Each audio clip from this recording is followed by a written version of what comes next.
Writer John Ajvide Lindqvist has an attraction to monsters. When he envisioned writing Let the Right One In, he knew he wanted to portray part of his own childhood growing up in the early 80s in Blackburg. Lindqvist wanted to explore the interaction between the suburb, its inhabitants, and a monster. Oscar, the young protagonist, was based on his own experiences. Just like in real life, the boy was mercilessly bullied. Oscar's daily life horrors collided with horrors of another kind. In the midst of his tribulations, he meets a strange new girl, Ellie. She's just moved into the apartment complex. She smells weird, dresses funny, but doesn't feel cold. Unbeknownst to Oscar, Ellie is not a girl, she's a vampire. Lindqvist was never a big fan of vampires, which explains why he doesn't romanticize them or present them as they are often portrayed in popular culture. His refreshing take on the vampire myth eliminates many of the known tropes and genre expectations we've grown accustomed to, and helps focus the story on the innocent yet unnatural budding romance between Oscar and Ellie, a dark coming-of-age story. In today's video, we will be looking at how horror romance is portrayed in the film adaptations of Let the Right One In and Let Me In. Just as a side note, the main characters will be referred to as Oscar and Ellie, unless I'm talking specifically about the American version, in which case, it would be Owen and Abby. The novel will be referenced to expand on the themes and motivations. If you haven't watched the films or read the novel, please be warned that heavy spoilers will follow. Jag kan inte bli vän med dig. Bara så du vet. Vadå då? Måste det finnas en anledning? Men det är så. Oscar is in the process of starting adolescence and forming his identity, but he is doing so amidst external instability. The relationships that surround him are dysfunctional. He's caught in the middle of his parents' separation. His mother, who is physically present, is virtually non-existent. When they speak, she is often visually separated or blurred out even while sitting at the same table. We don't get to see much of his father, especially in Let Me In, but from what we can gather, the father isn't really listening or responding to Oscar's needs and fears, and on top of that, he's ruthlessly getting harassed at school. It is because of this humiliation and embarrassment that both film adaptation directors were drawn to the subject matter. They saw themselves in the tortured Oscar. All those things were very hard growing up because you're trying to create an identity, and you're feeling shameful about the one that you're making. The shallow depth of field the character is stuck in represents the isolation he is experiencing, the feeling of being unnoticed. I didn't want the grown-ups to be actively mean or evil-minded. I wanted them to be uninterested, floppy, or ignorant, but always physically nearby the nasty events. If they just turned their heads a little, if they just listened a little more accurate, if they just asked one more time. At a crucial moment in his life, Oscar has no one to turn to for support, until he meets the mysterious Ellie. On her side, Ellie also feels unsupported and alone. She's been trapped in the body and mentality of a child for an unknown amount of years. Due to her nature, she needs to feed to survive, a hardship she's been sharing with her companion. Initially, one would think that he's her father, but as the film progresses, that assumption changes because he's more like her familiar. In Let Me In, it's hinted that the man met Abby when he was a child. He stayed with her out of love. Over the years, his body aged, while his mentality was stunted, mirroring her inability to grow old. He's devoted his whole existence to her, but recently, he's failed in his attempts to feed Abby. Maybe I want to get caught.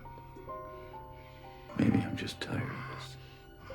At this point, we can sense a bitterness and resentment in their interactions. They're like an old married couple that has already said everything that needed to be said. The relationship has run its course. Oscar and Ellie's short encounters at the playground become a welcome change.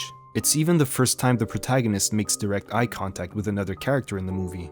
We try to make Oscar meet Ellie's eyes very gradually. In the beginning, Oscar hides himself not only from the people around him, but also from the camera. As the story evolves, we slowly meet his eyes as he tries to open up. They each see each other as what has been missing from their respective lives. Ellie is the connection Oscar has been longing for, and Oscar is the innocence and childhood Ellie hasn't experienced in years. Owen, do you like me? Yeah. A lot. There is an immediate phonic contrast to the term horror romance, and it's one that keeps being interpreted visually and thematically in both adaptations. The black night in opposition to the bright snow, the child's sled used to carry a murdered body, the white landscape defiled by blood. childhood innocence corrupted by monstrosities or violence. The backdrop of Ellie and Oscar's growing relationship being a frozen playground, a symbol of a stunted childhood, a possible omen for Oscar. Even the two adaptations are in contrast with each other with their representations of good and evil. Do you think there's such a thing as evil? In Let Me In, we see religious undertones mark the cultural differences between both story settings. I thought about how Lindqvist described the town, Blackburg, as a place without a single church, and how in a way that left people completely unprepared for what was going to happen there. But in the suburbs I grew up in the 80s, that was Reagan America. It wouldn't have been a godless community, but one that was to some degree steeped in faith.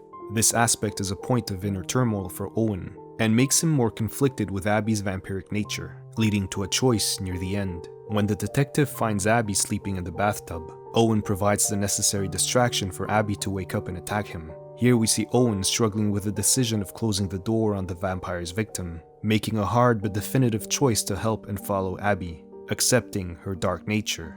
Although with Oscar, that same scene is played differently. One is less emotional and based on survival, while the other is really a choice between their perspective of good and evil.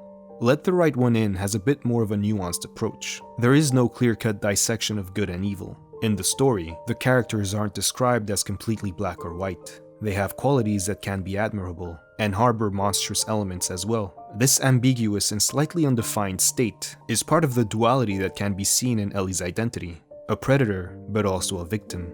If you've read the novel, you know that Ellie was originally a boy named Elias. He was castrated before he was turned. He never got a chance to grow up and experience puberty. Ellie doesn't identify as male or female, but doesn't correct people when they assume he's a girl. Ellie uses that to her advantage when hunting. Ellie's physical state is a representation of the character's inner conflicts. Ellie can be good, bad, both, or none at the same time. She embodies the contrast. It's also part of what attracted her to Oscar. She recognizes a part of herself in him. She sees the pent-up anger growing inside of him. On the other hand, Oscar sees in Ellie the embodiment of the darkness he wishes he could explore. Just like the Rubik's Cube, they are different parts of a puzzle. They are two sides of the same character, so she is the mirror of him, all the things that he needs to be or wants to be. And the film also suggests that she is a fantasy in the end, when she leaves. I don't know if that's your interpretation, but it suggests maybe she wasn't there at all. When he walks around her empty apartment, maybe she was just a fantasy. Matt Reeves also adds to this interpretation. In a way, their romance was almost a romance between Oscar and his darker feelings. Once you succumb to your darker feelings, you become a slave to them. Abby being a version of Owen, but a version unleashed. This could be seen as a representation of a person coming to terms with their inner duality, an acceptance of a troubling identity. Jag dödar inte folk. Nej. Men du skulle vilja. Om du kunde. För att hämnas.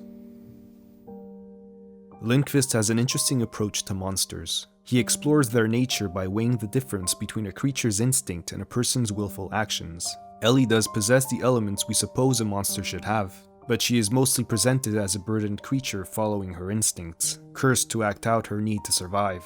This can also be paralleled to another Lindqvist character in the adaptation of Border, where the main protagonist is a troll, but her being a mythical creature doesn't make her a monster. Instead, the examples of monsters in the story are humans committing disturbing acts. In Let the Right One In, we see different types of monsters and their distorted expressions of love. In the novel, we know that Håkan is a pedophile. If that's not horrific on its own, add the fact that he's also a serial killer. It's his love for Ellie that drives him to hunt for her. He places his life in harm's way so that she can survive. He even disfigures himself so that nothing can be traced back to Ellie. Before falling from the hospital window, he lets Ellie drink his blood, trading his life for hers.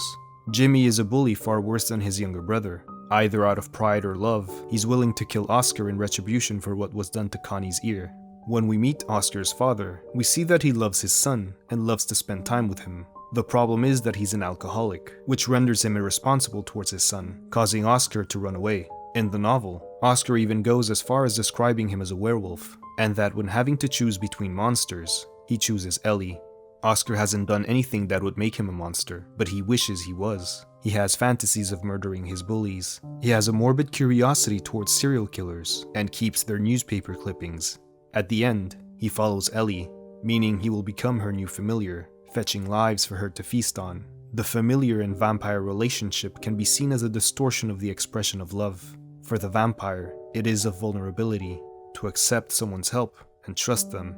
For the familiar, it's about self-sacrifice and protection. It is of mutual benefit. In the short story epilogue, Let the Old Dreams Die, there is a passage that, although it was written about two other characters, it can be applied to Oscar and Ellie. Love is love. In those dramatic stories, the main characters are willing to give up their life for the other person on a purely practical level. But that's exactly what happens in an everyday love story that is also a great love. You give your lives to one another, all the way, every day, unto death. Ultimately for Oscar, that meaning takes a negative turn. He does give his life away, along with his innocence, his youth, and his humanity, a dark romance. As the author put it, in any relationship, you invite what might destroy you or save you, so let the right one in.